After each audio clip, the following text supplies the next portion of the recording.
啊？我講好熱啊呢度，咁你想點啊？開冷氣都仲係點啊？咁你開咯。邊個傻仔唔開冷氣啊？唔識開點算啊？開完冷氣之後，感覺冇啱啱咁涼咗好多。咁你知唔知道嗰個冷氣入面嗰個馬達嗰個原理啊？唔知喎。吓？咁都唔知？咁其實你咪傻㗎？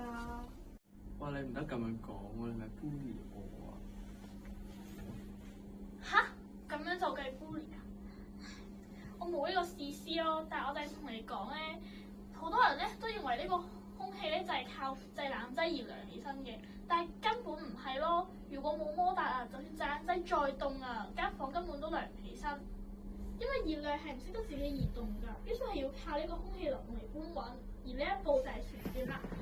啲摩打咧就通過高速旋轉啦，帶動呢個離心風輪，利用離心力將空氣由中心嘅進風口吸入，然之後強行咁樣灑去四周嘅出風口吹出，咁樣一吸一灑就係佢嘅唯一，都係全部嘅工作原理。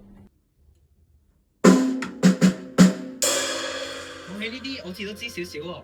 首先咧就係靜壓嘅產生，馬達咧佢唔單止喺度扇風，佢仲通過離心力將空氣揈到去渦殼嘅邊緣，令到空氣嘅壓力急劇咁樣上升。正係呢一股靜壓風先可以克服到濾網同埋蒸發器嘅阻力，甚至推動到呢個導風板嘅閉合。如果唔係，風係根本吹唔到出嚟嘅。其次係換熱嘅效率，靜止嘅空氣接觸到冷管，好快就會被冷卻，唔再吸熱。馬達嘅高速旋轉會帶來源源不斷嘅熱空氣，將已冷卻嘅空氣迅速即走。保證咗每一秒都有最大面積嘅熱空氣都接觸呢個最冷嘅壁管。哦，